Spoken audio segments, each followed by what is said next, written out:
the risk of sounding like both a pick-me and a feminist tyrant, I want to call out both men and women today for further entrenching the divide between the sexes. The concept of men are from Mars and women are from Venus has been ongoing since time immemorial. But with the rise of the man versus bear debate now circulating online, I thought it would be a good time to break down not only why we shouldn't be tearing each other down, but also how we can help each other to live happy and fulfilling lives. As a disclaimer, I will be using the terms men and women in the context of biological males and females, respectively. However, if you identify otherwise, this video is still for you. For now, a man is simply someone who chooses to embody masculine energy more than feminine, while a woman is the one who manifests more feminine energy. On that note, we all have both masculine and feminine characteristics within us, just in different ratios that help us define our gender identity. Alright, so let's get into the popular debate of whether a woman should choose a bear over a potentially dangerous man. As always, this channel is about looking at all things with the lens of compassion, so allow me to lay out both sides of this argument. From my understanding, women state that a bear is potentially less threatening because their intentions are clearer. Sure, we will most likely be mauled and eaten, but perhaps that is a better fate than a man who could not only hurt us, but do so by violating us, while also being more slow and torturous about it. I think it's more about the malicious intent that a human man can have, versus an animal like a bear, who's just acting purely out of instinct. On the other side, men say that surely there's a chance that a strange man would do the opposite of hurt a woman, and may in fact end up protecting her in the face of a bear. So why not take our chances with the man, rather than the bear, who would obviously attack? Firstly, as a woman myself, this is such a bizarre hypothetical scenario that it sounds like one of those ridiculous would you rather games.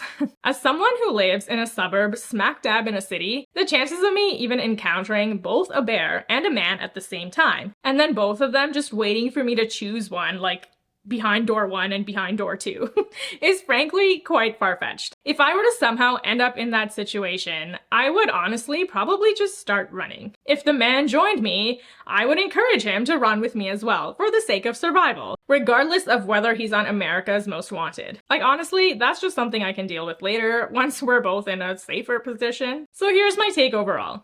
There are bad men out there, but there are also bad women out there. Honestly, I have had negative interactions with men. For example, I have been straight up chased down a road while sprinting by a man who just wanted my number but was willing to run after me to get it after I said no. I've also been deeply hurt and betrayed by men in abusive relationships. However, I also personally know a man who had to dissolve his marriage because his wife was literally beating him and being emotionally cruel towards him. The truth is, this isn't a not all men or not all women problem. This is simply about a person's heart, regardless of their sex or gender. Some people are just mean because they were brought up to be mean, or they have unhealed trauma. It's as simple as that. Being masculine and or feminine has its associated strengths and weaknesses, so let's go over them. Men, for the most part, are physically, mentally, and emotionally equipped to be providers, protectors, and action-oriented. They find satisfaction in problem solving, and because of their relatively higher levels of the hormone testosterone, they tend to have a stronger sex drive. On the other hand, women are nurturers, better at being intuitive,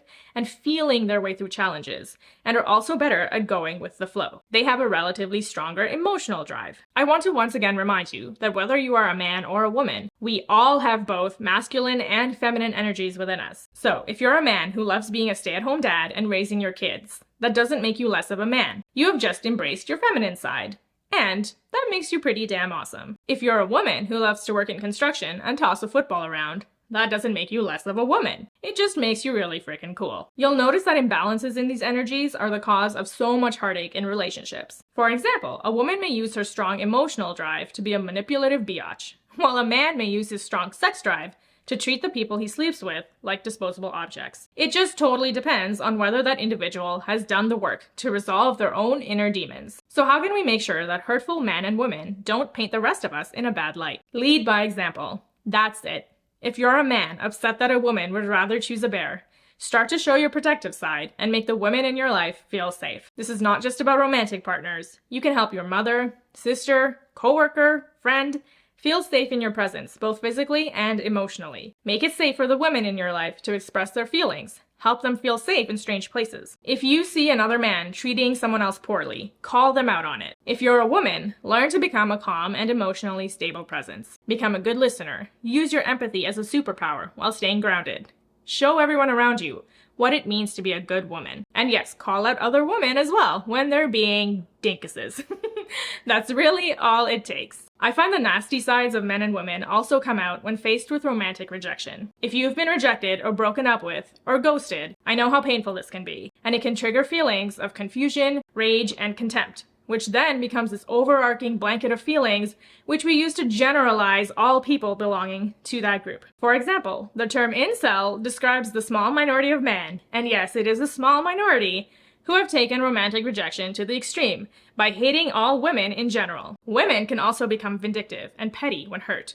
Hence the saying, hell hath no fury like a woman scorned. Please remember that rejection is God's protection, period. If you use rejection as simply a filter that shows you who is not right for you, you will save yourself a lot of anguish and save others from unnecessary persecution. All you have to do post-rejection is reflect on the type of person you want to be for your future partner, and things will work out for you. So, in conclusion, treat others like human beings who are fighting their own battles and have deep emotions just like you do. Whether you are a man, woman, or anything in between, become a shining example of a good person, and you will live well and prosper. Thank you for watching. See you next time on Mediocre Guidance.